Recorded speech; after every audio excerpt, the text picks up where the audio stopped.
say it every time, but this has got to be the best 26-minute video that we've ever made.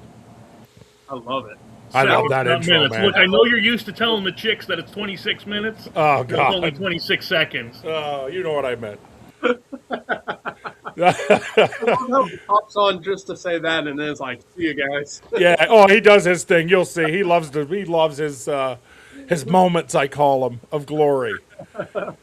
So, hey, thank you to everybody joining us tonight. You're on another episode of the Hunt, Fish, Explore podcast.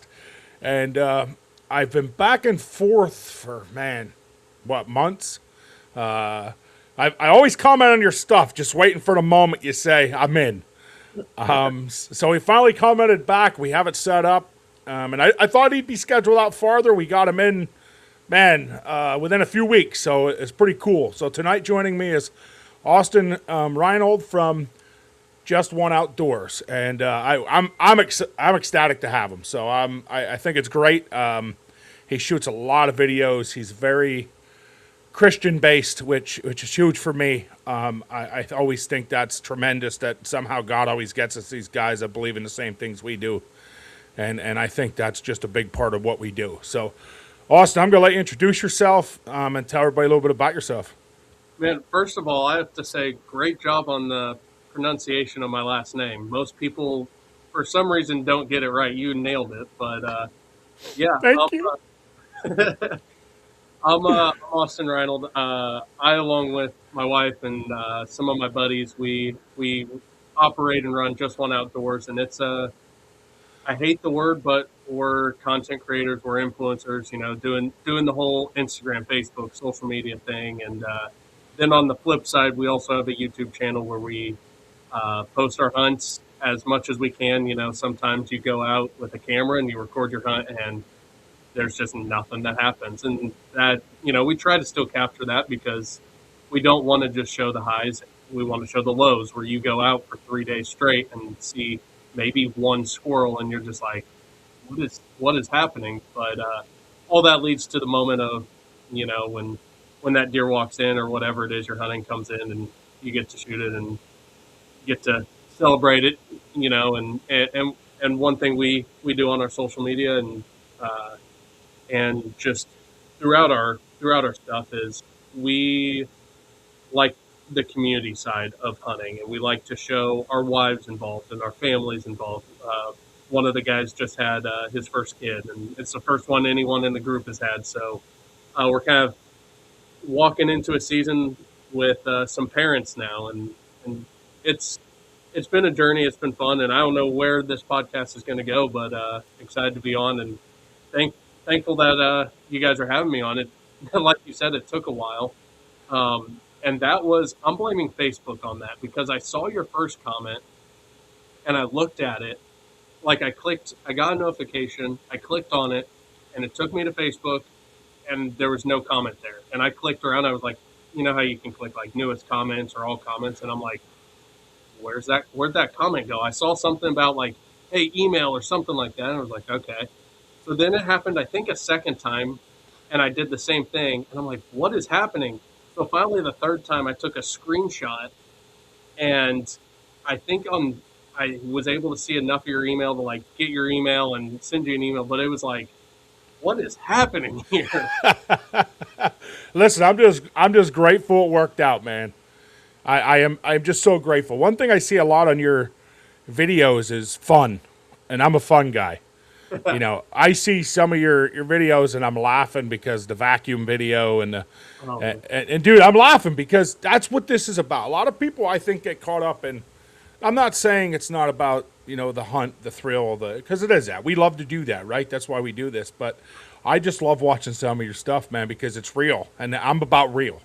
That's what we try to show is like there's real. I mean, anyone who has a wife or a spouse or even a girlfriend, or even husband for the ladies that hunt, you have real conversations where if you're going hunting, he's like, you have to hunt again. And it's like, yeah, that target buck showed up. And like just showing what life is like as someone who loves to hunt, but also has a wife and a life and wants to spend time with her too, and trying to balance it all and, finding the comedy and things. A lot of the stuff we'll see a video and we're like, that relates to hunting. We've had that conversation before or something like that. And, one thing leads to another. And we have a little video that we hope brings people laughs and things like that. Well, it looks like you're doing all right. 45,000 followers on Facebook. I'd say it's working. And that has been a complete God thing. It's blown up pretty quickly.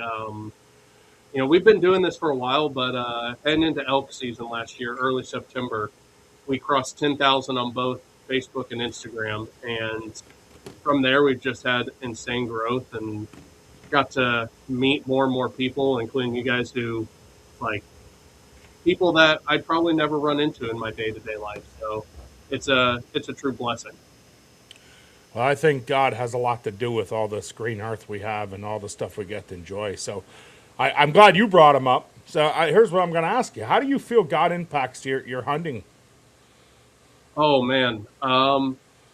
Honestly, there are times where I feel like, and I think everyone has this weird thought of is it okay for me to pray, God, help me have success? And, I'll tell the story of last year's elk hunt where things happened in such a way that I was like, only God could write a story like this. And we got out there, and my buddy he didn't, because he bought an over-the-counter tag, and it wasn't mailed to him in time. So he had to go into an office. Well, we got there on a Sunday, and the office was closed. So he went into the office, and on his way to the office, he ended up seeing a herd of elk. And that led to him actually, and the way I view hunting is, especially elk hunting, if my buddy gets something, we all got something, because not everyone's getting something on one of those Western hunts. But he went in, saw these elk. We ended up hunting this area on a different chunk of public land than we were hunting, and had success there. And then just all throughout the trip, just protection and different things like that. Like my buddy ended up rolling his four-wheeler at one point on one of the, on one of these, where there was some washout, and just the protection there. And, when you have faith, it's easier to see God in the outdoors. Yeah, I have to agree with that. Yeah. You find his, what's the word I want to use? You find his beauty. Yeah. You find his help and his circumference through it. You know what I mean? You just know he's there. His presence just never stops. Right. I mean, I know this. I can tell you this. In my experience, there's many times I'm like, please, God, don't let me miss. Oh, yeah. Man, that's been my prayer. I missed a buck last year that was probably a 150 or pushing it. Shot over him at 20 yards. And now every time I go to draw back on an animal, it's like, Lord, please help this arrow fly straight. Please help my aim be true. Even just simple things of, praying before you climb a ladder stand. The Bible says pray without ceasing. And I think a lot of people think, oh, that means I have to hold my hands and get down on my knees. But honestly, it can just be like talking to a friend, like, hey, Lord, help me get up this ladder safe. Yeah, no, I totally agree. And I think he's in everything. I love that. I said from the beginning, I love that's part of what you do. Yeah. My dad and mom are both pastors, so I absolutely love that part. Yeah, I absolutely love that part. I think more people should do it. Yeah, and I think in the hunting industry, a lot of people say it, but they don't live it, and that's one thing that with our content we hope is that you see that we're living a life for Christ. We're not just putting on a show to get followers. Christ is a very big part of our lives, and that's what we all try to show. Dude, that's awesome. Favorite animal to hunt? I got to ask you, because I see you hunt a lot of stuff, and I'm always like, what's your top-notch favorite animal to hunt, and why? Man, so I know you're asking favorite, but I have two. And that's all right. You can have three for all I care. So for me, elk is by far my favorite animal. If you had to give me choose a hunt, it'd be an elk hunt. Just because nothing beats a bull screaming at you, and it's one of the only hunts that I could just go and hang out and not not have to kill anything and still feel like I had the coolest experience of my life. On the flip side, and kind of for the same reason, I love duck hunting, but duck hunting is more so for the community aspect. Duck hunting to me is what the hunting community should be. You're going out with your buddies, you're having a good time, you're cracking jokes with each other, you're getting to hunt, and you're doing it with someone. Like that's the big thing. You know, elk hunting and other things, you're not always with someone, but duck hunting, you're usually with someone, and that to me is the second like favorite thing to hunt, just because that's what the hunting community is to me. I used to love duck hunting. It was one of my favorite things. And then they started posting everything, and it just got to a point where it wasn't worth me chasing people. Now I have a poor hunting dog who wants to hunt. Yep. You know, so I usually stock chuckers once a year. Oh, And just let her go get the chucker so I know she's still working. You know, it makes her happy.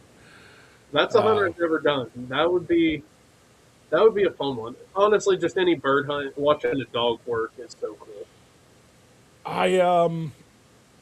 Now you have a lab, right? I don't. So I want a lab, but my wife says no to that. Partially because 3 of my hunting buddies all have hunting dogs. So she's like, why would you need one? Like, Because it's cool. Come on. but no, it'd probably cause some arguments if I had one, because we'd all want to take our dog, and then 4 guys would go hunting, and we'd have 4 dogs to hunt ducks with. I will tell you this: having another dog is having a kid. I'm not kidding you. If I go on vacation or I go on a hunt, like I just went on a fly fishing trip, and Yeah, I go somewhere and my kids are not here, I'm stuck trying to figure out who watches this dog and doesn't watch this dog. You know what I mean? Because there's just times I can't take her with, and she's not going fly fishing because she's gonna scare all my fish away. be in the water trying to catch them.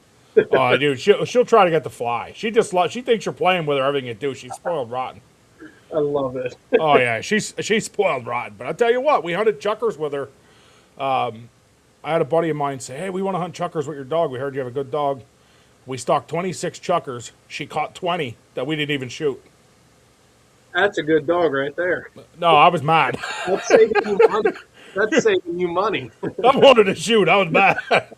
I was like, "Come on, just give us one." But yeah, them guys there were a lot more upset than me. I laughed and said, "Hey, you wanted to see him?" You know? Man, that's priceless. Oh yeah, it's fun. I have one video up where she grabs it by the tail and never got it. Oh man. Now I see you do a bunch. You do fishing as well. Yep. That honestly may not be the popular opinion, but I'm not a huge fisherman. If there's something to hunt, I'm going to hunt over fishing every time. But during the summer, that's what there is to do, and honestly, it's what fills my time in between hunts. But See, that's me. That's me. There's a lot of prep time for hunting, yep, but there is a lot of downtime as well in the off season. yep. So here's a dumb question I ask a lot of hunters, and I ask this because for me, I know mine. Everybody's like, "You're crazy." So this time of year, we're in June. You're starting to see you're either starting to see what I call nice bucks forming, or you know they're not going to be nice bucks forming, and just going to be maybe a shooter. You know. Yeah. Are you more excited this time of year for the horns starting to come, or watching them little baby fawns run around? Oh man. Honestly, that's probably one of the hardest questions I've been asked. Honestly, I think because of the experiences I've got to have this time of year with some fawns, it's I'd have to go with the fawns running around. Quick story: I was floating a river, and these people in front of us are like stopping. This is last year, and I'm like, what are they stopping and looking at? And my brother-in-law and I get up to it, and this fawn had fallen down an embankment and was stuck and couldn't get back up to its mama. So we come over and we corner this fawn, and I crawl up a little bit. My brother-in-law literally has the fawn, and he has his like he could wrap his hands around its chest. It was that young. And he hands it up to me, and I have Mama like 10 feet from me, stomping and blowing at me, like angry. And I was able to kind of just bring it up and put it up with her, and they ran off together. It's just cool things like that. Like, I was like, how cool is that? I just touched a live wild deer. And now I should put a disclaimer, I don't recommend doing that. But it was like this fawn couldn't get back up, so it was like, well, let's help it out. And just something cool like that was really, really special. So, You know, I think God put you here just to make me feel better because I always say fawns and they laugh at me. Everybody gives me crap. I mean, I will take 1,000 fawns over watching one buck this time of year. I mean, this time of year, at least where I'm at too, you don't really have, our growth isn't great enough to where I can pick out my target bucks that I've, had in the past or had history with too. So, come August that may change, but right now, seeing the fawns run around, it actually makes me sad right now. I only have one fawn on camera this year, and I haven't seen any others. So, it's sad, but we'll see. I actually, at this point, have my target buck. Do you really? I believe on count. Oh, yeah, he's a 17-inch spread, 18-inch spread already. Dang. So I have a target. One of my target buck are on camera already, and I have fawns all over, everywhere. Dang. I am loving life right now at my place. So. Yeah, for real. If you want to drop the pin for all of us watching, and Holy moly! Now we're asking a lot. It's incredible. I live on 90 acres, and God has blessed me to live that's here. amazing. So I'm very blessed. My son actually, we had a fawn in my house. You had a fawn in your Yeah, it was playing with my dog. That's amazing. Yeah, my kids had to carry it out the front. It was in the laundry room. We had to carry it out the laundry room. I came in the door with the. Oh yeah.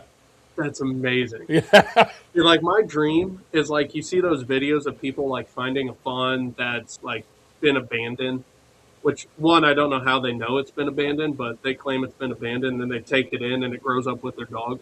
Like, you've seen those videos? Yep. It's like my dream right there is like, I want a pet deer. Yeah. You know how cool it'd be to be like, to just like walk out back and be like, yeah, that's my 170-inch Frank.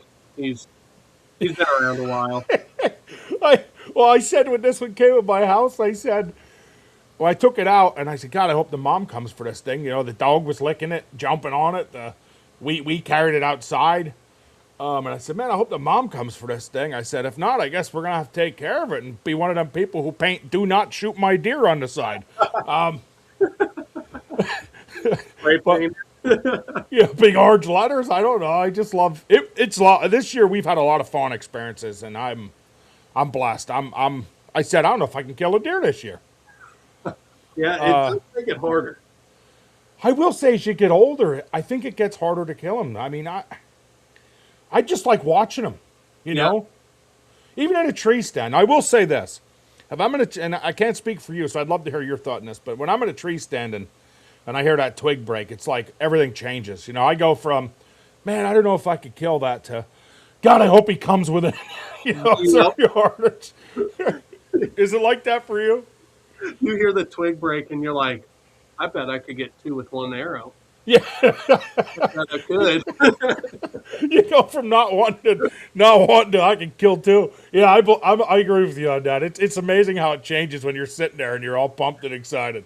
Man, once season starts, it changes completely. And the thing that most people don't understand is we're hunting, like, we're not just going out and shooting those little ones.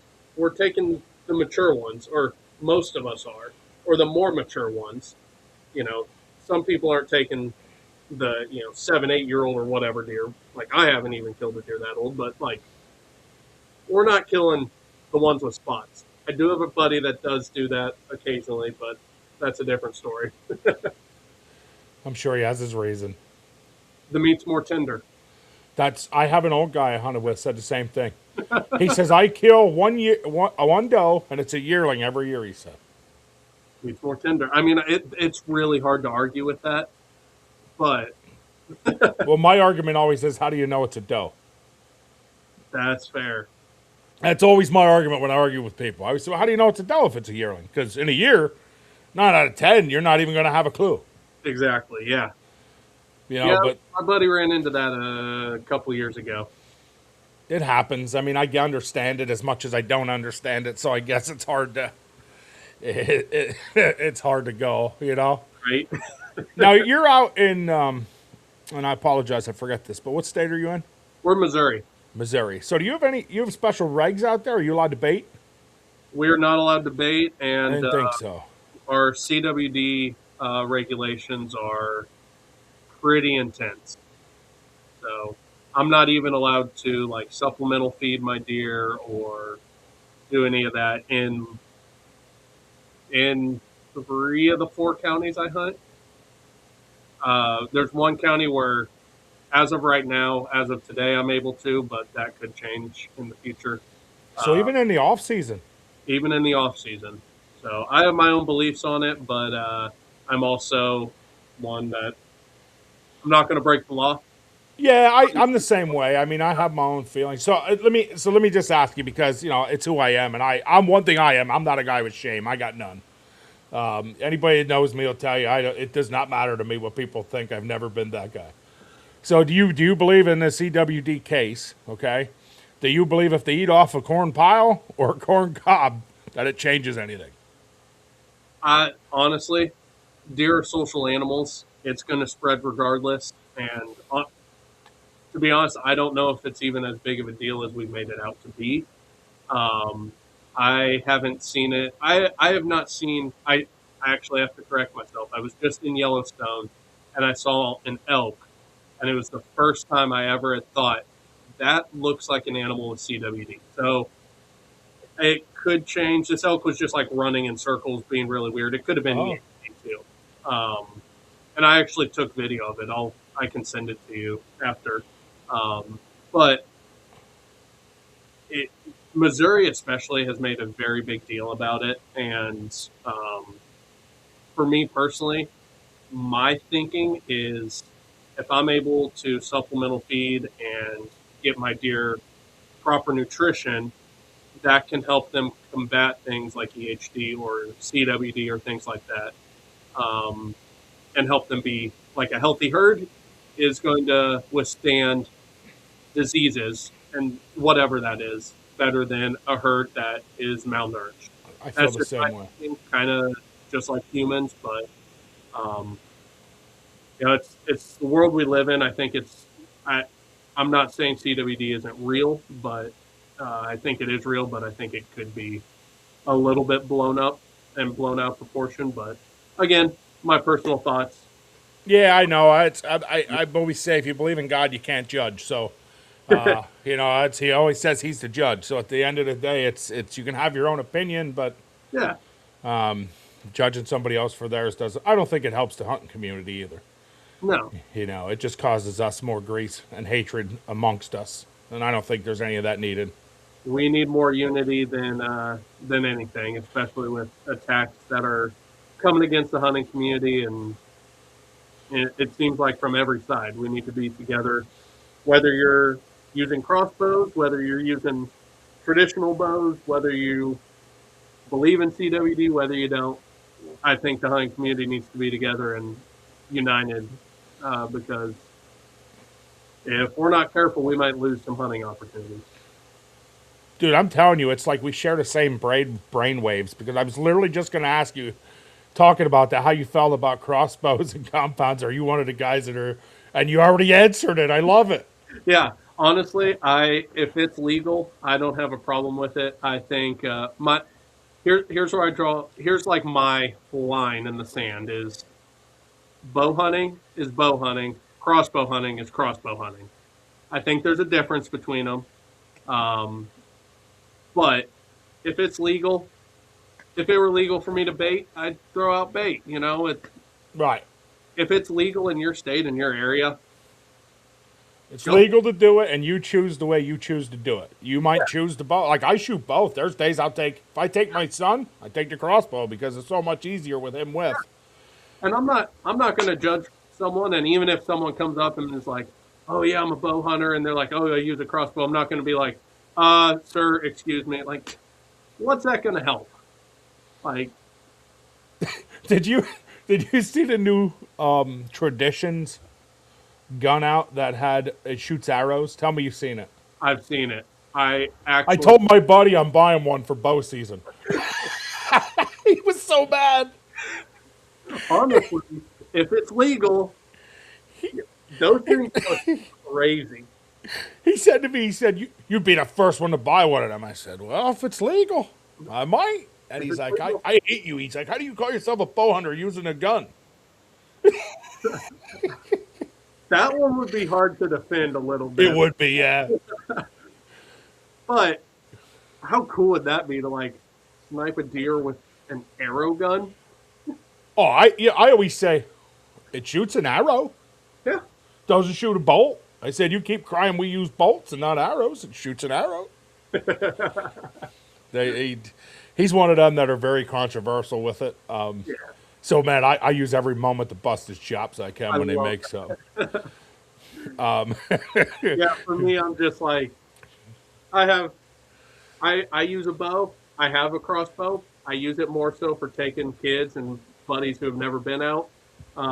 But there's nothing that's going to stop me from just like walking over and being like, yeah, I'm going to use that today. Yeah, that's what I said. It's a matter of preference, in my opinion. And I think you said it best when you said we all have to stick together. I always say that. Too much controversy out there already. People fighting us to become hunters or gatherers, and people, you're taking from the land and you're killing, and there's too much of that already. Yeah. We don't need it amongst us. Amen to that. Yeah. We need to be a united front and stick with each other. So I'm going to ask you, give me your favorite hunt. Tell us about your favorite hunt and why it was your favorite hunt. Oh, man. Okay, so you'll have to scroll back a little bit. I see it on there, or see scrolling through. It's my first elk hunt. So I'll tilt my camera up here. It's that elk. Man, he looks so much bigger from this angle. He's not really that big. So ever since I was a kid, I wanted to elk hunt. My dad had taken me deer hunting, and ever since I knew about elk, I was like, I want to elk hunt. It's the full frontal right there on the top right. Oh, a little bit higher, but there you go. That one, first hunt out, we went out, first time ever elk hunting. Me and my buddy went out. We scouted early, and we were there for 5 days and didn't see a single elk. We saw everything else. We found moose. We found, heck, if there were a caribou in the area, we probably would have found it before we found elk. But we went into town. We're talking to someone, and he's like, man, you should go this way and see if you see anything. He's like, I side by side up there and sometimes see them. So we're like, we have nothing to lose. And opening day, we went out there, and we were planning to go like 6-7 miles back. And we stopped to have breakfast. And my dad had always taught me, never set your bow down, always have your weapon, and just in case something happens. So we're setting stuff down, and for some reason I had set my pack away from where my two buddies were at this point, and we were going to cook breakfast, and I grabbed my bow and I stepped up on this rock, and it lifted me like 6 inches, but that 6 inches lifted me up enough to see over and in a little bit to the next like drainage. And I see something, and I pull up my binos, and I'm like, that's an elk, bull elk, bull elk.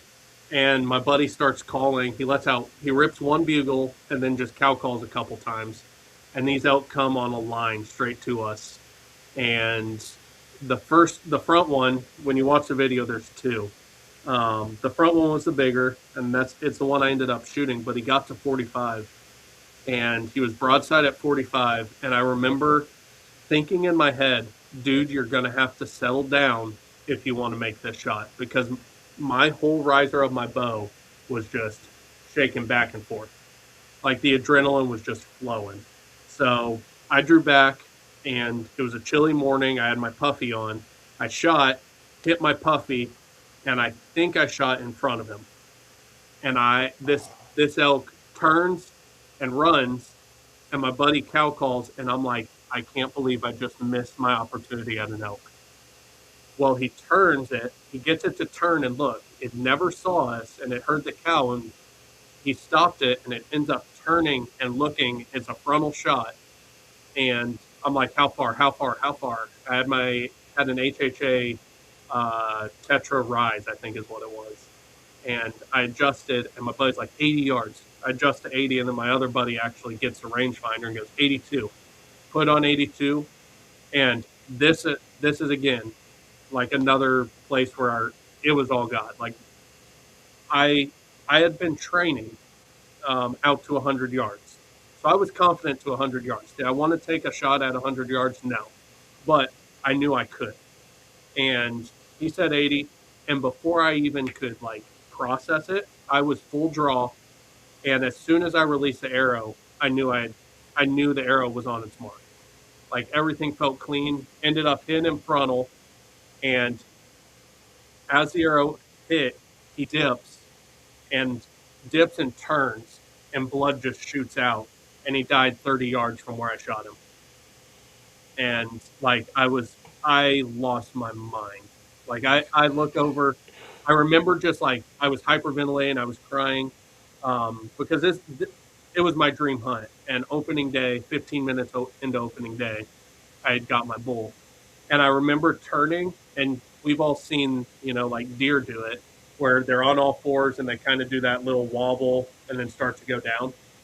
I turned over my shoulder. I was celebrating with my buddies. I turned over my shoulder, and through the tears and the screams, I see him doing that wobble. And my only regret is I didn't watch him go down. I ended up turning, and I was just overcome with emotion. I was like, this is insane. It was so crazy. I ended up calling my wife and then my dad, and both of them were like ready to book it to Colorado, because they thought something terrible had happened. And all I could muster up was like elk down, and they were both just ecstatic for me. And that was another crazy thing. We had cell service on the top of this mountain that we were on. Did not expect to have that, but it was just a hunt of a lifetime. And I think that feeling is what's kept me going back time and time again. I'm going on my third elk hunt this year. Well, you're hooked now. You can't walk away from it. Do you know how it goes? Yeah. It's like shooting your first buck. You can't get. You're done. You're a buck hunter. Right. So it's that, but I mean, like, I've been blessed to hunt a lot of places, and I have a lot of memories and a lot of people I get to share them with, and that ultimately is like in this room I'm sitting in, I just have mounts everywhere, some Euro mounts, some, shoulder mounts, and every one I could tell you a story and tell you the memories I have with people, sharing it with. So Isn't that what it's about? it is. I always tell people it's not about the harvest. They say we're the biggest killers and cruelest, and we're, here you are rescuing fawns, right? I mean, dude, it's not about that. It's about being part of the outdoors, being one with it. Yeah, and don't get me wrong, I love to harvest some animals and do all that. Like, it's a lot of fun, but that's when the work begins. And honestly, like, the build up, the anticipation, and all that, and like, I have hunts I'm planning this year with my buddies that we're already talking about them, getting fired up, doing our research, and that's the community aspect is what makes it so much fun to me. Is like getting to share it with people. It's the same thing like getting new people outside and seeing them take their first deer. That takes you back to your first hunt. Like, you remember what it was like seeing, them or a son or daughter take their first. You're like, it takes you back to your first hunt. It's special. I have a 21.5 inch wide 8-point on the wall that is a memory I'll never forget. Woo-hoo! And I'll tell you that my daughter's first spike buck means more than that buck will ever in my entire life mean. So I know exactly what you're talking about. I say it all the time. Yep. There's just memories that are worth more than any harvest or any. Yep. It's incredible. That's what for me, and people view it all different, but like for me, any any buck I harvest, like I want to get at least a year amount because that's part of it to me. That's part of one, me honoring the animal, which might sound weird to people, but to me, it's that memory stays alive where I'm able to go to look at, like I have 6 deer hanging in front of me right here, and I could tell you the story, who I was with of every single one of them, and just go down the line and be like, this one I was with my dad, this one I was with my wife, and just it takes me back to those hunts that I shared with people. Dude, I absolutely love that. I won't lie to you. I love that. I think that is. I don't know. I just think that's what it's about for me. I think that you couldn't say it any better than that. That's every deer is a memory. Every bird is a memory. Yep. It's amazing what God's given us and what we have to work with. And the ability, like in the U.S., that we're able to go hunt, that we have public land that we can go hunt. That it's truly a blessing. Like it gets to harvest a lot of these animals. A lot of them are some public land. Actually, a lot of them are public land, and it's just like it's awesome. Like getting those opportunities that people in other countries may not get. Yeah, no, I totally agree. Now our podcast goes 45 minutes, so we got about 8 minutes left. Before we end, I'd like to know what your worst hunt is Ooh. and why. Because of course, there's a reason. Yeah, I think I shared it earlier. The deer I called Hollywood, and the first picture I had of him, he was standing, looking at my camera, but kind of doing like a red carpet look, like where he was looking off in the distance. And I ended up calling him Hollywood because of that. And I patterned him. I tracked his movements, different things like that. And then I finally, it all came together. Hanging in a tree, rattled him in. He came into 20 yards, was standing quartering two, and at 20 yards, I'm confident that my bow could punch through his shoulder, but I didn't want to risk it on a deer this big. Like, just something happened. That's actually him right there. Right there. Yeah. It's like Chris is taunting you. Yeah. Yeah. I saw you scrolling. So we'll get to this picture. But I had hunted him hard. He finally came in. He turned broadside and took a step, and I released. Everything felt good, and my arrow sailed 2 feet high over him. And I was like, I checked my sight; it was dialed in right. Like I went to to the range, and everything was fine. It was just me. Like the only conclusion was it was just me. But everything felt great in the moment. So fast forward to probably September 10th last year. I'm sitting on my couch going through. I pulled my cards from my cameras and I'm going through, and this is a screenshot of a video I get. And he walks by my camera, looks at my camera, and instantly I knew it was him.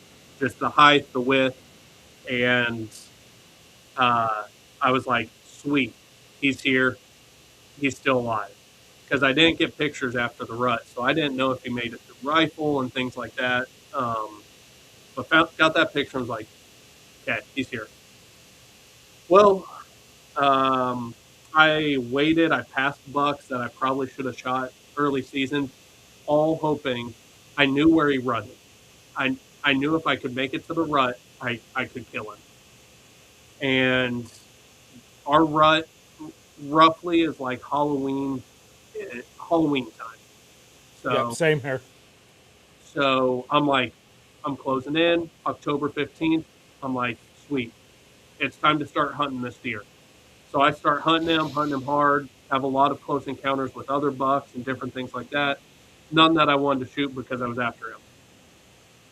Never see him again. Never get a single picture of him. That picture was from August 29th.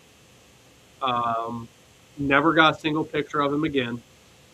And literally like 2 weeks ago, the same deer I had missed an opportunity at. Like 2 weeks ago, I'm talking to my neighbor who owns the farm by my grandparents' farm. And he goes, I think such and such got that deer you were after. My heart just started to sink. And I'm like, wait, what deer? Because I had sent this guy a couple deer that I had later in season, trying to figure out if they were still alive. And he pulls up a picture and shows me. And on October 24th, that guy had posted a picture with that buck. Um, he had shot it right before the rut. Oh, And like that deer was probably just starting to rut. He probably shot him. I would say he probably shot him like October 20th or something. And I was like, dang. So that's like my worst time, but that's part of it's hard when you had an opportunity, and yep, then the opportunity did not work out the way yep. planned. But you know what that means, right? I I mean, it means God had a different plan. I learned from it. That's one thing. So that's one thing I preach to people is like learn something every time you leave the woods. And even from that, I learned that deer taught me how to pattern a deer more than any other deer I'd ever found. And it's gonna, I this year I probably could have shot some other bucks, but I was waiting for him, and it I've learned a lot from that deer, and it's I don't know why God didn't have me shoot him, but hey, his plans are greater than mine. So Well, listen, maybe that guy never shot a buck that big in his life, or will never get the opportunity again, and yours will be bigger, hey, right? I mean, you hopefully, just don't know. yeah, It's just grateful that you had an opportunity, right? And you got to experience it and learn from it. And I always say, if you leave the woods every time expecting to kill something, they would call it killing or harvesting. They wouldn't yep, call it hunting, right? yep. You took away from it, which is awesome. Which that's still not a bad hunt if you took away from it. Just a few tears shed. That's all.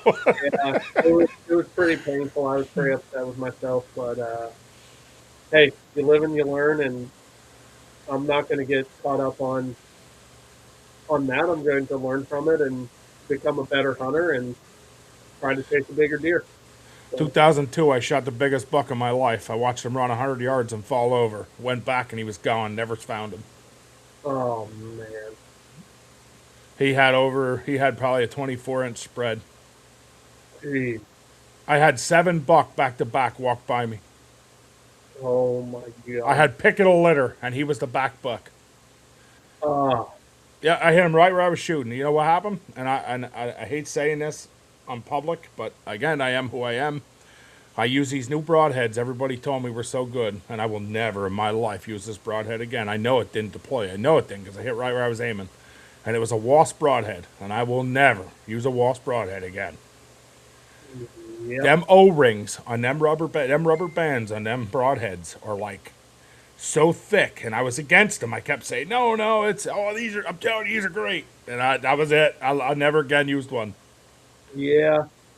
Any of those, I stay away from any of those with collars or bands just because I'm afraid of that.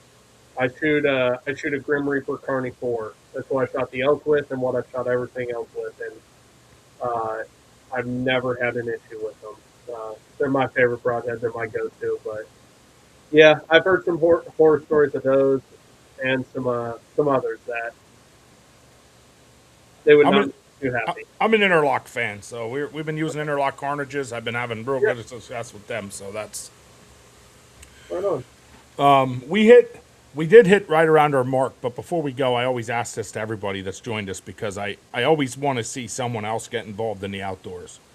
I don't want to ever see a hunter or a newcomer in the hunting industry, fishing industry, outdoor industry discouraged. So if you could give some advice out there to say an upcoming hunter, whether it be a child or a newcomer, what would you leave them with? Try to learn something every time you go into the woods. You're going to mess up. You're going to make mistakes. All of the people, including myself, who have these social medias and different things, we all make mistakes. The best hunters in the world make mistakes. You could watch Meat Eater, which is probably the biggest hunting show right now. Steve still makes mistakes, and you're there's the difference between a good hunter and someone who probably ends up quitting hunting is their ability to learn.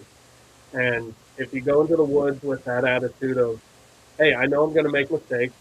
I'm going to have a doe blow at me. I'm going to bust out some deer. I'm going to do, X, Y, Z. It's an endless list. You can learn from those and figure out maybe different access or, learn the wind or different things like that. You're going to start finding yourself having success, and you're going to enjoy it a whole lot more. That's great advice. That's actually really great advice. Yeah, I love that advice. I love somebody's at the end when somebody gives that piece, because I'm always curious what's going to come out. I don't think I've ever heard a bad piece of advice. And there's countless. So we actually used to do a podcast, and I asked a similar question, and it is so much fun. I'm right there with you, hearing what people have to say, because I'll say that, and then someone else will say something else, and I'm like, huh, I never thought of that. That's really good advice. I did. I've never heard a bad piece of advice. I've never, because we all think differently. God gave us all brains and our own brains and to do our own way. So it's pretty neat to watch and listen, how different people are. And you're like, wow, that makes sense. Mm-hmm. And I would have never thought of it, 100%. Chris's advice is don't eat Taco Bell with white pants. That's actually fantastic advice. I would. He pops up on my screen out of nowhere, and that's what he says. That is general hunting, or that's not general hunting advice. That's just general life advice. I'm telling you, you never know what's coming from him. Listen, Austin, I hate that we put this new time cap on about a year ago, but what happens is we do these time caps because then we can upload straight to all our resources. So we'll be on iTunes, Apple, all those things. You can listen to it. You can share with your friends. And it's pretty cool that we can stop at a certain point and use this on every resource. So that's kind of why we started doing it that way. They used to go hour and a half, 2 hours. Man, we'd be on all night. Yep. And we also learned that we all have lives, and it gets to be a little overbearing. But what I would like to do is I'd like to invite you to come back if you're free one time. Okay. You can bring your whole crew. Like, I'm not kidding you. We can do up 10 people on this thing. I would love to meet your whole crew. And let's see what happens and get together. And I'm blessed and grateful all at the same time that you took time out of your day to come join us here at Big Sexy Outdoors. So I appreciate that. I appreciate you having me. This was a lot of fun. You said in one of the last episodes I listened to, it was like, you have a blast when you're or time flies when you're having fun. And I'm like, oh man, we've already been talking for almost 50 minutes now. Well, here's the thing. If Chris doesn't come on the screen and say, hey, you're at time, we'd still be talking, because I love talking about hunting and fish. I could go all night. Chris is the real hero. Yeah, Chris is the real hero here. He always is. But I do appreciate it. I think God always blesses us with a great guest. And again, you taking time out of your day means a lot to me. So I do appreciate it greatly. And everybody that's listening, take a moment, if you haven't already, go over to Facebook. How about YouTube? How about we get them over to your YouTube? I see your YouTube isn't near as big as your Facebook. So how about you take a moment, hop over to their YouTube, check out Just One Outdoors, comment on there, let them know Big Sexy sent you over, and give them a like and a follow. And let's make something happen for these guys. They're a great group of people. And I appreciate you. I appreciate all the viewers. God bless every single one of you. And Chris, you're going to roll us out of here, brother. Let's make